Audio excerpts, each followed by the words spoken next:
So, good day, everyone.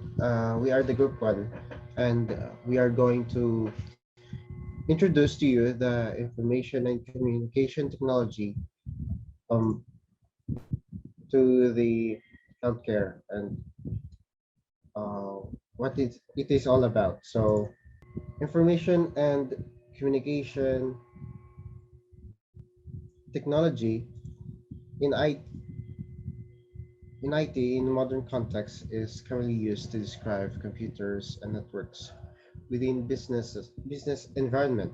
It refers to their applications in generating, manipulating, storing, gaining, transmitting, handling, exchanging, studying, and securing all data.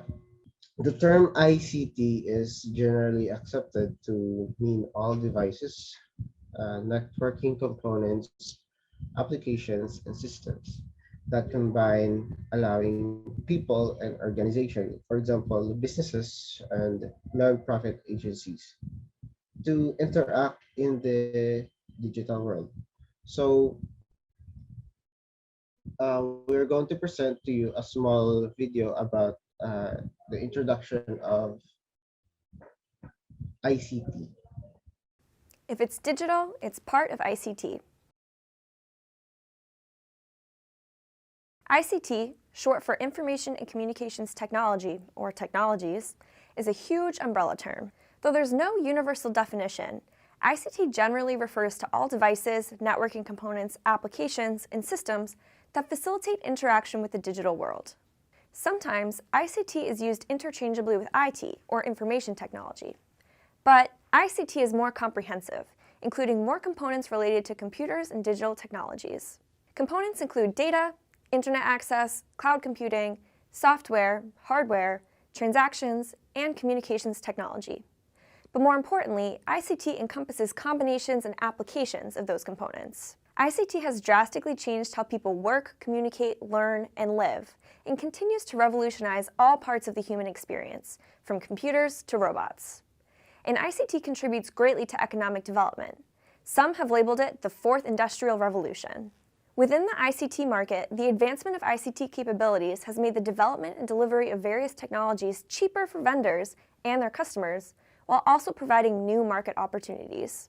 For businesses, advances within ICT have brought a slew of cost savings, opportunities, and conveniences, ranging from highly automated, cost-cutting business processes, to the big data revolution that leads to new insights, products, and services, to ICT-driven transactions like online shopping, telemedicine, and social media. However, ICT is not without its downsides. The digitization of data has led to new levels of crime, automation tools and robots that can displace workers, and many believe ICT has stifled human interaction. So now we are going to present to you the timeline of important IT milestone. For the first milestone, we have in 1843, typewriter, which is invented by Charles Thurber. So the first practical typewriter, it is a machine that produces letters on papers when the user strikes a key, which in turn forces a steel type to hit a ribbon and transfer ink from that ribbon to the paper. Typewriters were regularly used from the late 1800s until the late 1900s, when computers gained in popularity. Next is that we have the microphone, which was invented by Emil Berliner. So the microphone was first invented and introduced in the public in 1877, which then became part of the first Bell telephones. Then we have wireless telecommunications invented by Nikola Tesla. Tesla believed that the future of technology and energy would be wireless. He claimed this system would allow for the transmission of electric energy without wires on a global scale, as well as point-to-point wireless telecommunications and broadcasting. Next is we have radio signals invented by Guglielmo Marconi. He was convinced that communication among people was possible via wireless radio signaling. He then demonstrated and marketed the first successful long-distance wireless telegraph, and in 1901, he broadcasted the first transatlantic radio signal. Then we have the 1898 remote control invented by Nikola Tesla again. So it took in the form of a radio-controlled boat. which is a heavy, low-lying steel craft about 4 feet long. But this method was not limited only to boats, but also all sort of vehicles and mechanisms. Then we have in 1923 electronic television invented by Philo Farnsworth. The system was designed by him, a 21-year-old inventor who had lived in a house without electricity until he was 14. Then in 1959, we have the first photocopier, the Xerox machine, which enters the consumer market. So inventor Chester Carsland used static electricity created with a handkerchief, light and dry powder to make the first copy. The copier didn't get onto the market until 1959, more than 20 years later. When it did, the Xerox machine prompted a dramatic change in the workplace. And then in 1963, the computer mouse was invented by Douglas Engelbart. So a single wheel or a pair of wheels was used in this invention to translate the motion of the mouse into cursor movement onto the screen. And then in 1971, which was invented by Ray Tomlinson and Shiva Ayadurai rather. So in 1978 or 1971 rather, a 14-year-old named V.A. Shiva Ayadurai developed a computer program which replicated the features of the inter-office or inter-organizational paper mail system. Then in 1973, Ethernet, which is invented by Bob Metcalfe and David Boggs. So it is the traditional technology for connecting devices in a wired local area network or LAN or wide area network WAN. So this enables devices to communicate with each other via a protocol, which is a set of rules or common network language. Then we have in 1976 the inkjet digital printer, which is invented by Hewlett Packard. So in this invention, the ink is transferred directly onto the surface rather than relying on aluminum plates and rubber blankets to transfer an image. Digital printing uses liquid ink during production. Then in 1984, the first laptop computer enters the commercial market. So the first laptop computer costs around a $1,795 at that time, or approximately 14,000 pesos in that time, or if in this time, a whopping 90,000 pesos. So in 1989, the World Wide Web, or WWW, invented by Sir Tim Berners-Lee. So it is the leading information retrieval service of the internet today. And then in 1990, a student at McGill University in Montreal develops the first search engine named Archie. This time-consuming search process sparked an idea which led to MTED's invention of a code named Archie after archive without the V. So Archie was MTED's solution to the slow university internet connection he used to score nameless files with no descriptions. Then in 1996, we have the Nokia 9000 communicator is released in Finland as the first internet-enabled mobile device. This invention was the first device to offer a combination of keyboard, quality screen, and business and internet software in one package. It had for the first time all of the features of a computer on a phone, putting email, web browsing, fax, word processing, and spreadsheet into a single pocketable device. Then in 1998, Google was established. So Google is a search engine that used links to determine the importance of individual pages on the World Wide Web. They had the mission to organize the world's information and make it universally accessible and useful. Then in 2000, Microsoft developed the first tablet computer. So this computer is a pen-enabled personal computer conforming to hardware specifications devised by Microsoft and running a licensed copy of Windows XP Tablet PC Edition operating system or a derivative thereof. In 2004, Facebook was established by Mark Zuckerberg. So it is known as a social media website that he had built in order to connect the Harvard students with one another. So today, Facebook is one of the most valuable companies in the world with over 2 billion monthly active users. Then in 2005, USB flash drives replaced floppy disks. These are devices that are primarily used for data storage. You can copy files stored in flash drives, and you can also save different kinds of files on it.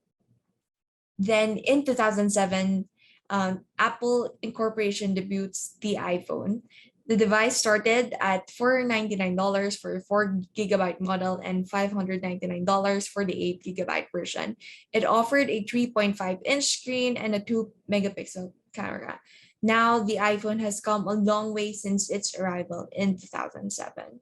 Then we have 2009. The Bitcoin is developed by unknown programmers under the name of Satoshi Nakamoto. Bitcoin is the world's first decentralized cryptocurrency, a type of digital asset that uses public key cryptography to record, sign, and send transactions over the Bitcoin blockchain, all done without the oversight of a central authority. Then in 2012, quad-core smartphones and tablets are released, which offers faster processing power. The quad-core processor is a new generation of mobile processors that has been designed to improve performance. Then in 2016, supercomputers reach 100 petaflops. These are used for data-intensive and computation-heavy scientific and engineering purposes such as quantum mechanics, weather forecasting, oil and gas exploration, molecular modeling, physical simulations, aerodynamics, nuclear fusion research, and crypto analysis. So furthermore, a petaflop is a measure of a computer's processing speed and can be expressed as 1,000 trillion floating point operations per second.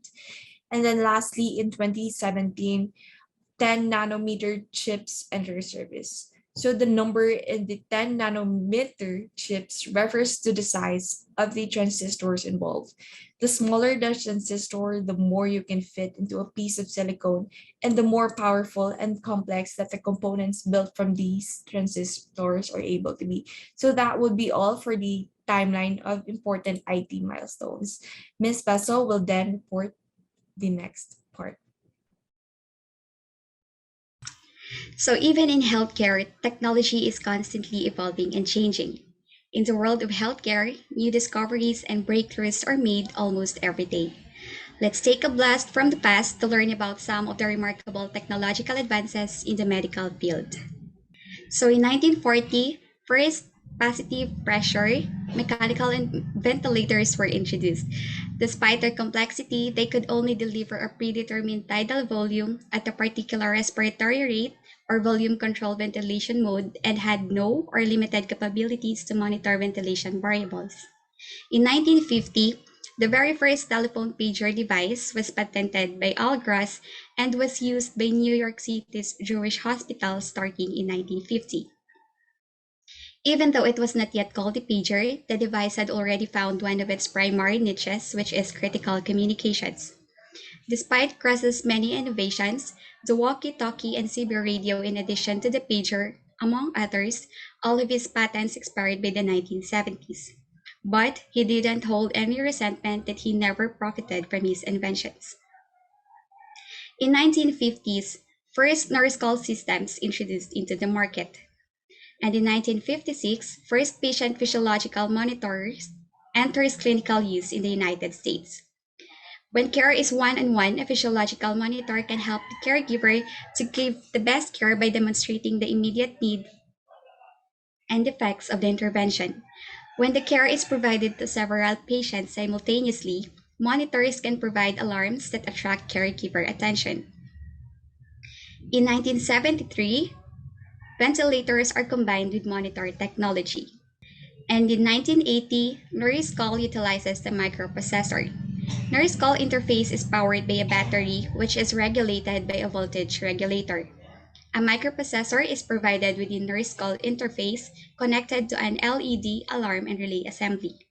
Microprocessor senses voltage changes from sensor pad.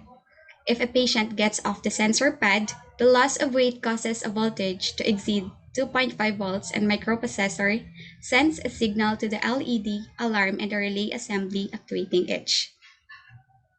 So a nurse call button assembly can be provided as a part of the nurse call interface system, which connects to the nurse call interface. If the button of this assembly is depressed, the LED, alarm, and relay assembly are each activated. In 1981, Nalcor and Omeda respectively released pulse oximeters into the market with small finger probes utilizing LED and SPD. In 1983, patient monitor arrhythmia analysis becomes available. The patient monitoring device typically contains a sensor for capturing important patient information such as heart rate and an interconnect solution such as PCBs, connectors, and wiring that can transmit the information to the capital equipment. In 2000s, personal mobile phones become available for caregivers as well as internet connectivity becomes available for bedside devices. In 2006, nurse call systems use voice over IP communication to allow patients to talk to their caregivers directly. And in 2007, e-patient white paper was invented by physician Tom Ferguson. The word e-patient was invented by him, and he wrote one of the first white papers about the concept too. His goal was to encourage patients to use the internet. He suggested that people should be connected and informed and take their health into their own hands. He also began the movement of having doctors work together with the patient rather than instruct them. In 2008, introduction of the smartphone to care in teams in hospitals. Smartphones have allowed healthcare professionals and the general public to communicate more efficiently, collect data, and facilitate the clinical decision making. In 2011, healthcare providers adopt and implement electronic health record systems. The Office of the National Coordinator for Health Information Technology began working with 62 regional extension centers across the country in 2011 to assist healthcare providers in migrating to electronic health record systems. The RECs documented the challenges that healthcare practitioners faced in achieving meaningful usage. In 2013, 80% of hospitals were using electronic health records. Doctors and patients can share a portal where individuals can view their personal records and doctors can post information and messages for their patients to quickly see. Rather than calling to seek medical records over the phone, this has become common. This makes it highly convenient for patients to have an access to their medical records and information. In 2017, FDA launches Digital Health Unit. The FDA gave the green light to various technologies, making them able to expand their opportunities for digital health tools. The FDA is regularly developing new frameworks and approving new systems, as well as collecting post-market experience in a bid to keep up with new advancements and technologies. And in 2018, the American Medical Association, or AMA, is acknowledging the importance of artificial intelligence and providing recommendations on its use. The top medical organization is speaking with physicians in order to increase care, enhance physician satisfaction, and enhance people's health. And lastly, in 2020, year artificial intelligence guided first AI guided ultrasound device was approved by FDA. It was a first of its kind, and the technology is only used in hospitals for now, but it can be used by untrained staff too. It was the first example of the regulator keeping pace with emerging technologies. The FDA approving this device means that the AI software is now assisting doctors and untrained healthcare staff in taking excellent ultrasound images of the heart. And that would be all for healthcare technology innovations. So next, we have the implications of information and communication technology in the workplace. So work is becoming more cognitively complex, team-based, socially dependent on social skills, technologically dependent on competence, time-pressured, and mobile. So the reason why ICTs are mostly utilized in the workplace is because they enable the employees to complete tasks faster, more efficiently, and with less wasted resources. So ICTs have changed how workplaces are organized, as you have seen for now. The introduction of information technology has had an impact on company communications, efficiency, mobility, and culture, as well as in terms of security, safety, employment, and stress. So first, we have communication. Through communication, or through ICT rather, employees are no longer limited to office written mail or phone calls. Customers can communicate with the business outside of normal office hours using tools with like websites. So this provides a location to leave comments, testimonials, order items, and services. So in addition, live chat platforms allow coworkers and customers to send quick messages. For example, we have here the email. So this electronic mail, it allows for the instant communication of information without interrupting the recipient.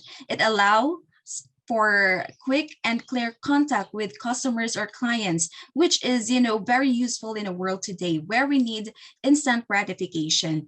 Email is faster and more effective than an employee sorting through mail and delivering it to the individuals. Therefore, companies are no longer require workers to handle physical mail. Next, we have efficiency. The use of information technology improves the efficiency of the workflow. For your information, businesses save time and enhance productivity by utilizing technology, such as using mail or email, and faster hardware, such as using laptops or tablets. Working life is made easier, faster, and more efficient by linking all of these systems, saving time and money. For example, we have Microsoft 365. This Microsoft 365 enables the team to interact and collaborate in real time from any location at any time or any device. This integrated solution brings together the best-in-class productivity with advanced security and device management capabilities. So this shows that the functions of a computer are no longer seen in a limited and instead they are high-tech and effective productivity tools.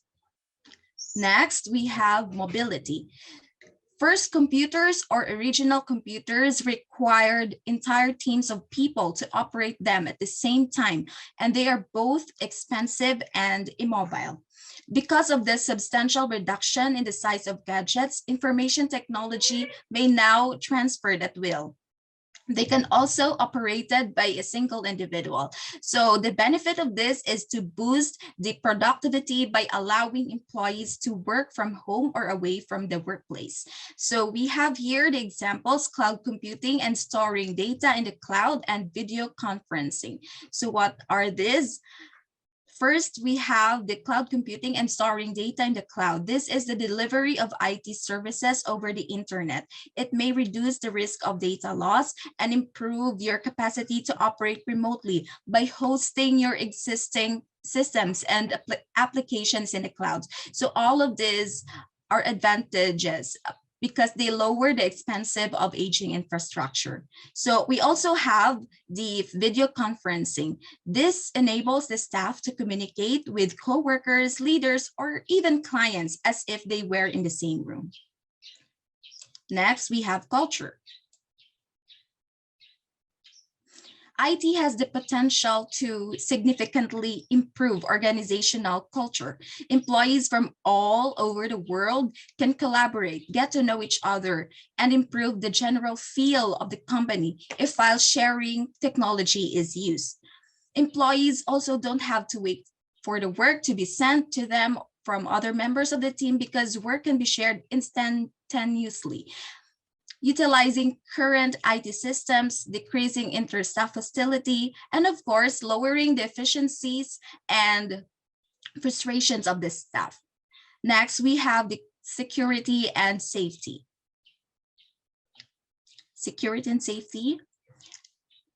Stealing crucial and important information was formerly done simple, but with the advancement of technology, as you can see today, data theft and breaches are now practically impossible. As a safeguard against such security breaches, a company should implement innovative technology. Next, we have employment. Why employment is included? because it has resulted in both the creation of new jobs and the elimination of existing ones. New employees are frequently required to execute activities such as monitoring the ICT system, offering support programming and data management, resulting in a job market expansion. However, computer systems can be programmed to execute a variety of jobs, allowing them to take the position of employees who were previously trained to do so. So the firm benefits of this is reducing the number of the employees on the payroll. However, the unemployment rises as a result. Lastly, we have stress. So one of the major problem in the workplace is the stress, and because they need to adapt to the computer system.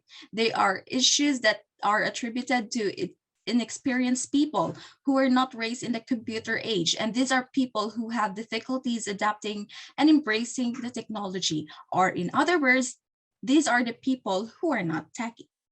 Moreover, employees may experience significant stress as a result of issues such as not knowing how the computer works, system crashes, information overload, and the difficulty of the computer jargon. So that would be all for the implications of ICT in the workplace. For the role of ICT in nursing, we have Mr. Kirao and Ms. Hanya. Recent technological advancement has drastically changed of how care providers manage data and deliver services. For this reason, both entry-level and experienced nurses continually learn new technologies, while nursing schools develop innovative curriculums that serve the new caregiving environment. The most notable changes have occurred in the field of healthcare information technology, where providers use powerful software and hardware to manage the patient records. By combining the healthcare information technology with electronic health records and administrative data, organizations perform more efficiently. Practitioners of informatics use HIT to maximize the utility of EHR to store, analyze, and make critical decisions using the real-time patient data. The following benefits of the latest operational improvements realized through healthcare information and technology. So, here are the different roles of information and communication technology in nursing. First, we have the increased patient safety. Care providers that have implemented HIT and EHR systems have experienced significant safety improvements due to the real-time information accessibility afforded to all stakeholders. Additionally, these technologies allow researchers to analyze information in extraordinary detail and accuracy. Electronic health records are used for more accurate and more complete patient records and timely and reliable sharing of health data. EHR can also enhance patient safety by detecting misdiagnosis, producing diagnostic error alerts to prevent misdiagnosis, and assisting the practitioner in gathering and synthesizing patient information. Next, we have improved scheduling. Many unforeseen and counterproductive circumstances may arise during a typical healthcare provider workday, which is compounded when staffing shortage occur. To mitigate the risk, healthcare managers use technology called resource demand management that analyze caseload information and staff availability. A similar technology, workforce management solutions, performs largely the same task while also helping the managers to control the cost and service quality. Next is the reduced test and procedure redundancy. Electronic health records simplify patient information sharing, eliminating redundant testing and procedures and reducing the discomfort, inconvenience, medical expenses, and risk. Using this technology, patients can immediately authorize access to timely and relevant information that is needed by their caregivers. Next is we have the efficient care coordination. Easy access to information facilitates collaboration among multiple care providers. This transparency helps to eliminate errors and risks such as conflicting prescription and treatments. Care providers use monitoring technology to trigger alerts when such discrepancies arise in patients' electronic health records. Next is also we have faster lab results. Electronic health records allow caregivers to retrieve patient information faster than conventional methods, facilitating timely test scheduling and treatment. Furthermore, caregivers can also access to test results as soon as they become available. We also have the patient information accessibility. By law, the patient have the right to access their own medical information to check for, to correct and errors and omissions. To this end, some care providers offer patient online access to their medical records. This practice increases information transparency and in many cases, it enables the patient to more quickly find answers to their questions. It also enhanced the performance analysis. While EHR greatly reduced drug errors, some mistakes may still occur. Errors typically happen while administering, dispensing, prescribing, or transcribing medications. Electronic information management allows caregivers to identify areas for improvement and increase patient safety. Next is streamlined records administration. Electronic health records replace the paper charts historically used during care provider visits. As more providers adopt EHR technology, patients will be asked less frequently to fill out information during visits because providers will already have current data on file. Furthermore, EHRs streamline the traditional intake process, which can sometimes seem excessive for relatively minor medical needs. EHRs also reduce errors by making current patient information immediately accessible to all network-connected care providers. Next is reduce hospital stays. According to the Office of National Coordinator for Health Information Technology, electronic record implementation reduces the time needed to assess fall victims by 20%, reducing patients' stay times in those cases. Likewise, the National Center for Policy Analysis reports that facilities using HIT systems reduce average patient stays from 5.7 days to 5.5 days. This effectiveness has led researchers to explore other benefits to using electronic health records and HIT, such as whether telemonitoring can delay nursing home admittance among elderly patients. Lastly, reduced operational costs. Cost reduction represents one criterion to satisfy the triple aim objective of the Agency for Health Research and Quality. Healthcare information technology plays a key role in significantly reducing operational costs. Caregiving organizations that incorporate health information technology often see significant cost savings within the first year of implementation. Proponents of healthcare information technology asserts that these innovations offer many benefits to both care providers and patients. However, the benefits have yet to produce results measuring up to the expectations of many healthcare advocates. While the technology produces remarkably better organizational performance, not all innovation always perform the way their developers anticipated. A large reason for HIT underperformance lies in the current shortage of technology skilled talent. To fill this need and elevate the healthcare field to its highest possible performance level, employers and medical technology schools must work together to train and nurture new talent. So, our takeaway for this discussion, the direct interaction between science and technology experts and engineers, as well as medical, midwifery, and nursing led to the adoption of high quality and strong scientific basis for health systems to be accepted. In nursing, it improves the quality of health. Since the nurses, the most interaction with patients is more related to technology. Therefore, the use of technology to create a positive attitude in the productivity of nurses. For this purpose, it is necessary for nurses involved in the initial design system to take advantage of technology to improve the quality of care.